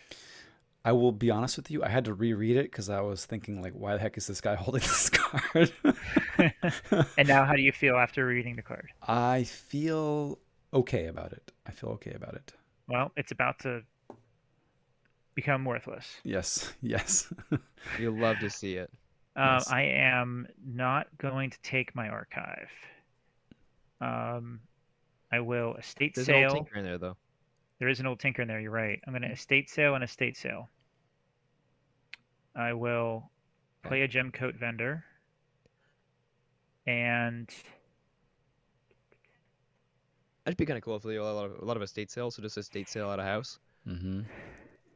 let's see how that card works out. I don't know. Elenia the Charming. What does it say? Treachery. After you forge a key, give control of the most powerful friendly creature to your opponent. Forge a key. We'll see how that works out. I'm going to shopping spree for 5. Weird. Oh my goodness. How did that happen? What just happened? Shopping spree is the one that discards, right? Yes. Yeah. You got a new Yeah, it hand. discards the whole hand. How did I get this? I thought this was gone.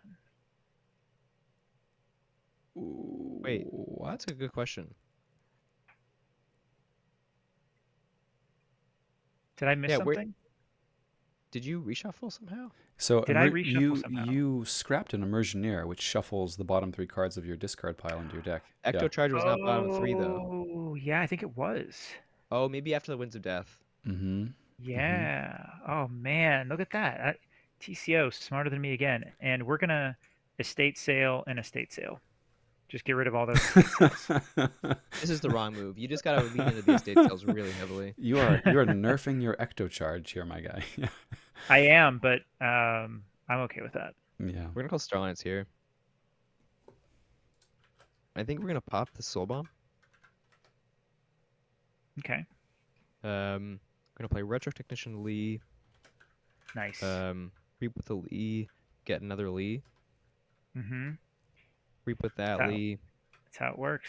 get a Webster. Holy moly.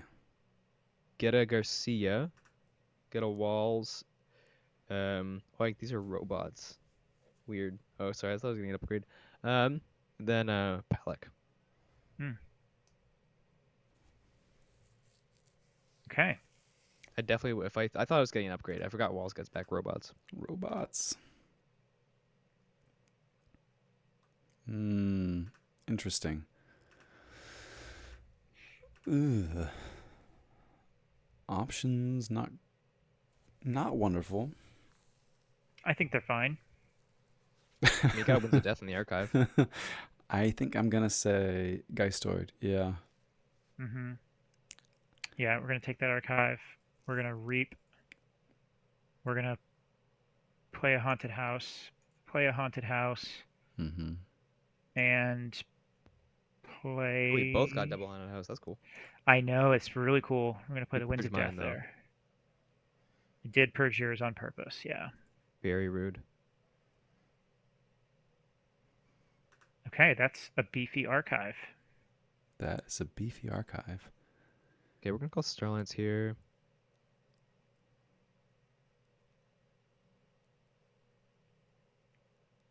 I think we actually discard this into the warp.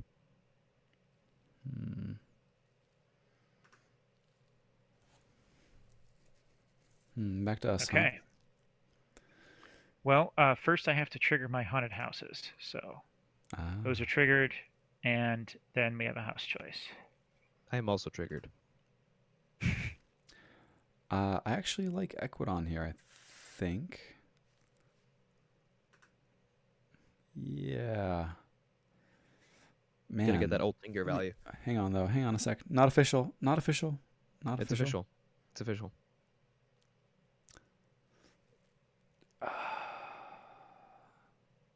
No, let's go unfathomable. Imagine. Okay, Imagine. I had no clue what you were thinking. I was like, what is he even suggesting here? Where is this Omnipus, by the way? Right? I would love to know. I would love to know myself. Okay. I do not want. I don't like the scrap effect of the Immersioneer. I think I just disconnected. You did. Yeah, you're back. It says you've I'm not connected back. again, but I feel like it lies about these It things. lies. Definitely lies. I have found some kind of cool things with Emergenary Scrap. I have a self-purge deck with Bottomless Depths that actually makes some interesting use out of it. All right, so we are going to discard the Squall Master, which is going to exhaust Comm Officer Palak. We are going to capture 3 with a Covetous Hema, Respect. put it behind the taunt. A Tentaclid. Illegal. Totally rude. Gonna definitely Haunted House for 2. By the way, Too good. Skull Masters, after Reap, after Fight, really cool. Kariki Germinator. Also, really Let's cool card. Put a card back. What are we gonna put back? On the bottom of the deck. When's it Yeah, done? something of yours. Definitely gonna be something of yours. Oh, okay. Okay. I'll take it. Nice. Yeah. Nice. Now what I was expecting. I always do my opponents for this one.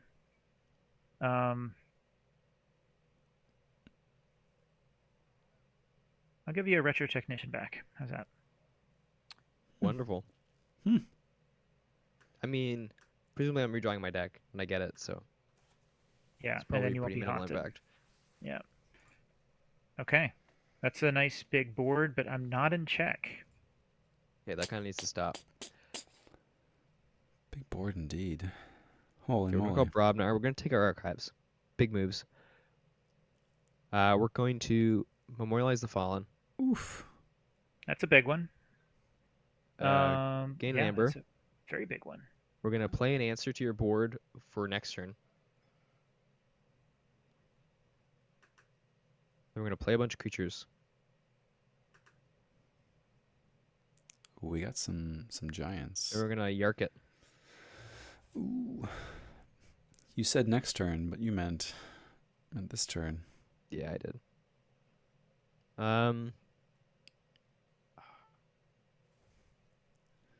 So Addlefish and Comm Officer Palak bite it. Okay. Now Hema and Rickety Cyber Giant. Okay. Emergenary and Fiery Jark. Nice. And ends the turn at check. Very nice. We lost 5 Amber that turn. And we lost He gained 5 6. Amber. 11 Holy Amber moly. swing. That's a big swingy turn.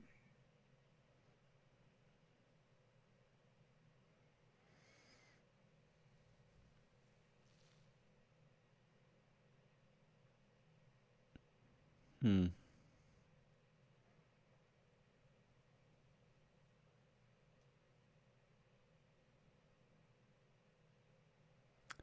mean, you gave me that Yark back. That's all I'm gonna say. It's fair. We did. No regrets. No Rugrats. Yeah, exactly. This is a tough spot here now.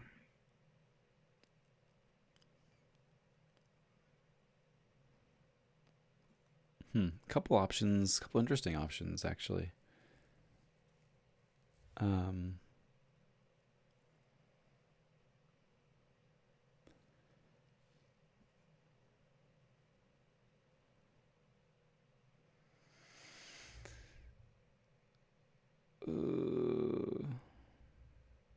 I don't love these options. I don't envy your position. Imagine you could be playing. We could be playing Sylvan's of Exchange instead. Quick draw could be worse. You're right. I think I like Geistoid here. I mean, I don't love it. Yeah. Okay, I guess I have to go with that. You do indeed. Don't think I don't catch that tone, quick draw. Yeah, not what I would have done. But I can see where you're going now. Let's play the Ecto Charge. And this is like the first deck I've ever opened in Mamet that did not have a discard pip on it. So that feels really good now. It becomes a really different card.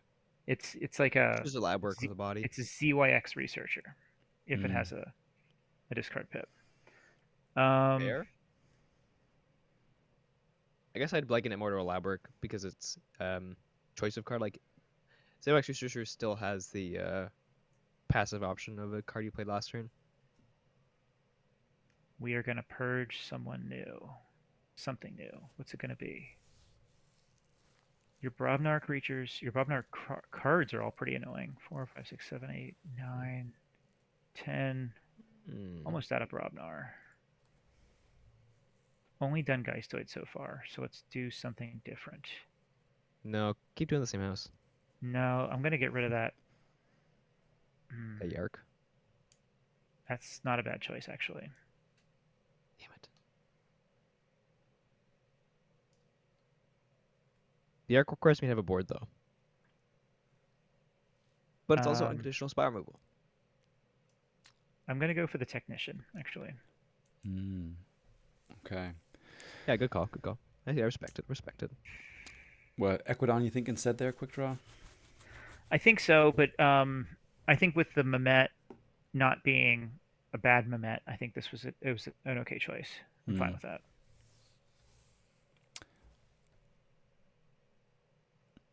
I was definitely torn. I don't know. Could see Equidon being a better play there for sure.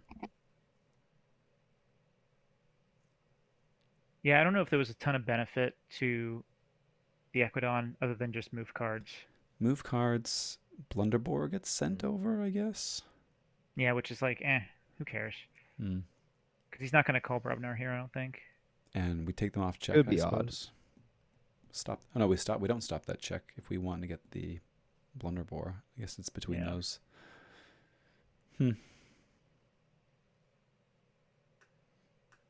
Okay, so we're unloading some duders. Feels like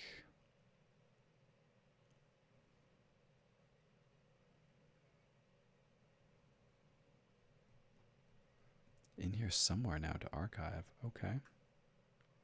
Question is, what do I archive? That's pretty cool. Decisions to be made. Because there's 6 in the discard. So I'm redrawing not redrawing, but I won't have a discard pile.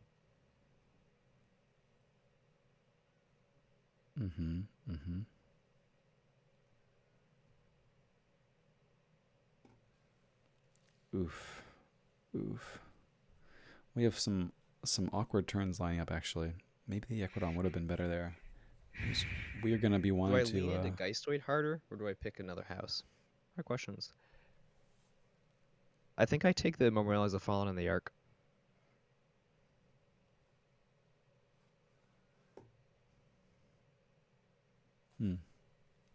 Okay, so I missed that entire turn. Let's back up here. Haunted House, Webster, Barad, Tribute. Okay, pop the board in here somewhere.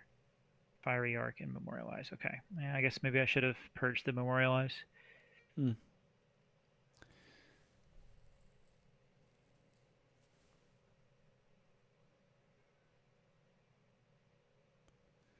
Well, now. Oof, indeed.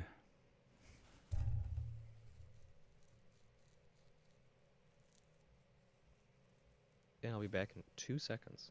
This is a tricky one. Straight up bad. Yeah. And we have 5 cards in draw.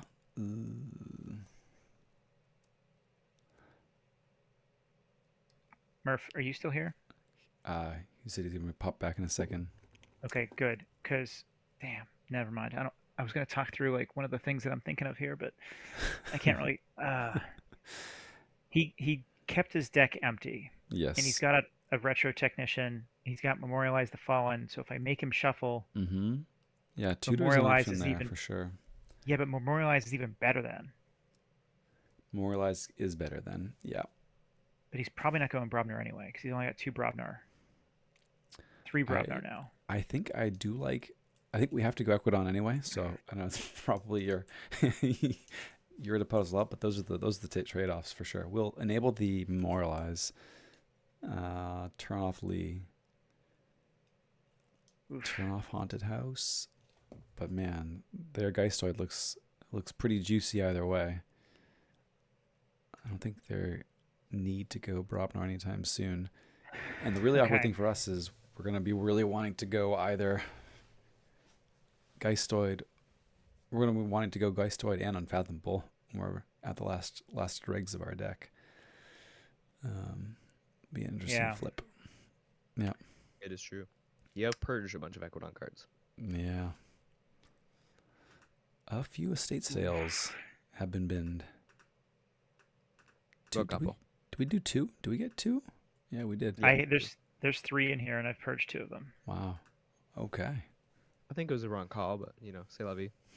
I think it's just kind of the curse of having 3 estate sales in a deck with Ecto Charge. No. Yeah, right. but then it's the question of like, is Ecto Charge worth leaning into? If I have no Amber from Memorialize the Fallen the rest of the game, yeah, I think it is. So JT, you called Equidon here, correct? I did. Okay. All right.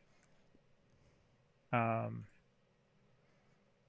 gonna do something controversial. Okay. It's gonna get the people going. Get the people going.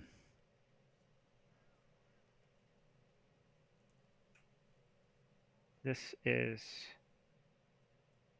pointless card. So stupid.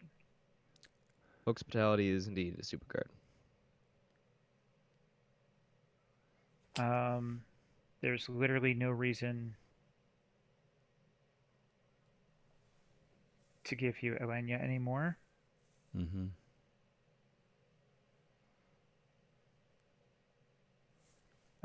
Ooh. Hey, Data Forge stream and raiding party. Man, we must be long-winded. We were planning to raid you all, but hope the... Yeah, I guess. Yeah. All right. Well, so it is 11:30 EST. There you are. Yeah. Here's the thing here. I could discard Tutor and I could make you shuffle. You are not doing anything with Tutor without making them shuffle. Yeah. You're right. So I'm gonna this is the controversial part. I'm gonna play the Tutor Mm-hmm. and discard my hand. Oh, interesting. That is interesting. Okay. So we both shuffle. That is interesting. That is interesting.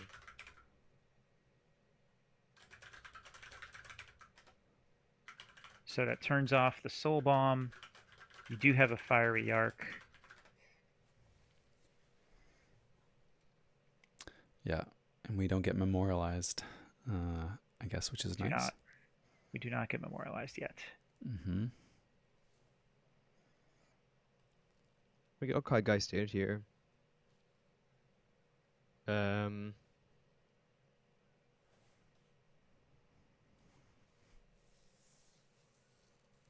Interesting.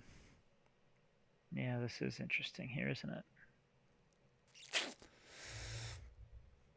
I don't know. What do you think about that? It was bold. It was bold. I like it. The thing is, I had not been considering flipping the deck there, but not flipping the deck was probably me being in like a get the second key mindset instead of a let's still give ourselves the best chance to win mindset. So he's just gonna reap out here. Yeah. Seems logical. Seems logical. Well, we did turn off the Grim Reaper, so. You did, yeah. Mm-hmm. Mm-hmm. You have no response to the check on board.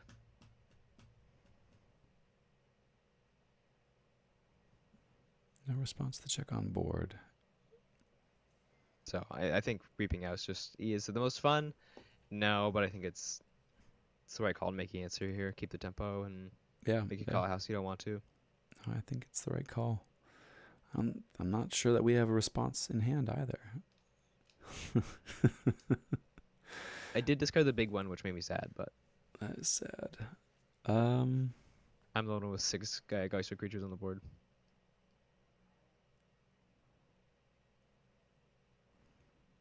We have 2 in discard.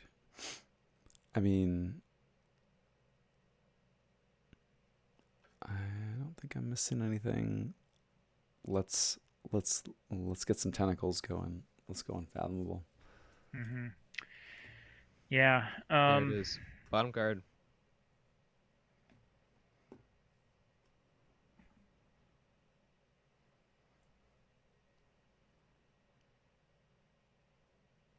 I mean, that is a big reason why I kept the second Soul Bomb.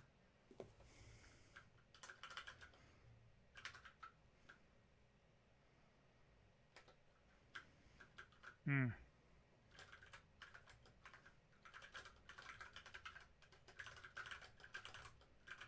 Sick. All right. Well, we got a Tentaclid. How many tentacles in the deck? 3. 3, I think. Yeah, low minimum roll. Yeah. I got a lot of taunt for what that's worth. Hmm. And it is a shame that we couldn't take you off check here because I think we actually have a shot at have a this shot if at we the could. ecto charge. Yeah. Yeah, Omnipus into Haunted House is very cool. Omnipus is great as a get me to Haunted card. And with just so many of the haunted enablers, I didn't realize until this set that Omnipus will also grab Tentaclids from discard as well as deck the ones that it mills in the moment, which is pretty cool. Yeah. I don't know if I can pull this off anyway, but let's try that anyway. Yeah, GG. GG, well played, well played. Good game, well played. That Memorialize, yeah, that killed us. Because we needed to get that second key, and then I think might have been able to pull off an expensive ecto charge, not a free ecto charge. Well, also I will give a little. If you stop me here, I can call Brobnar, or I can call Geistoid. Reap out for 5. Soul Bomb. Oh, I guess I could Soul Bomb, take my archives, and also just Memorialize the Fall on you after your board is gone. Well, you can't soul bomb until you're haunted. Oh, you're right. Nope. Fair shot. But there's not enough A in here. And GG. the Omnipus was stuck on bottom. That would have been nice if it was a little bit earlier. Yep. Good milling. Cool deck. Triple Estate Sale, interesting. Yeah. I ended up I discarded that uncommon currency earlier, and the card I held was Spontaneous Awakening, trying to like wait for you to get haunted to steal your haunted house. When I could have just played the uncommon currency and stolen the haunted house. Yeah, guess you could have. Or Soul Bomb. Or Soul Bomb. Yeah, although your board is some work, but not changer. The that 11 Amber swing turn was really the huge tempo swing in that one. So. Triple haunted house though, could you imagine if I pulled it off? Triple haunted house would have been spicy. Good. I got double. You just purge one. Also, multiple retro technician leads is really, really good. Getting to chain leads is awesome. Yeah, totally. Yeah. I know Karen has a deck with 3 of them, and it's just like every turn, they're just coming right back. Yeah. I'm trying to think. A friend of mine, I think he has 4. That's crazy. Yeah. I'm getting a few of his decks mixed up, but he has like a Witch Queen deck with 1 or 2 of them. I think he has a deck with like 3 or 4 Witch of the Eyes and 2 Retro Technician Lees. Like some crazy stuff with Retro That's Technician. Crazy. Very cool. Lee is pretty spicy. Yeah. He's definitely a part of some of my favorite combos. Yep. Well, getting on late over here. Good times, folks. Thanks for the raid too, Data Forge stream. Very, very nice. Yeah, we'll wrap it on up and call it a night. Yeah. Sweet. Just reading the chat from Data Forge stream. Some bad beats there. Tough games, but thanks for the raid. Appreciate it. Also, the JT streak is not broken because Quick Draw was the one playing the deck. Yeah, no, JT doesn't lose Yeah, when he's it playing on doesn't stream. lose. Yeah, so. Although I Or made a maybe I don't win. I think that might be the more accurate way to say it. oh Maybe. that could be No, it. JT doesn't lose. Definitely. I don't know, man. I think that was looking back. Looking back, I like regretted that. What was it called? We called Geistoid versus Unfathom Aquidon. That one's gonna haunt me. But otherwise, I don't know if there were any big house decisions that maybe the mulligan should have mulliganed. It was questionable. It was kind of You a didn't meh know what was in the hand. deck though. Like it was a 4-2-1, and there were 3 creatures. I mean, you couldn't have known with the blind sealed game. You wouldn't have known Hmm. what you were Yeah, mulliganing for. I I thought think it it was was fine. 4-2-1 with blind seal. Just keep. The problem is that the 1 was a Winds of Death. Yeah. That was the reason I was thinking like maybe I should throw this back, but Toss it back. That was I see. I see. yeah. oh well. Live and you learn. Let's go check out Yep. what the Saz is. Probably a 98. Probably, yeah, with the way Grimminder Sass is looking. This will be my first Grimminders deck that I know the Sass of. Oh, interesting. All right, well, we'll release the chat, folks. Thanks y'all for hanging out. Yeah, thanks everybody. Have a good night, and yeah, we'll see you on the lab.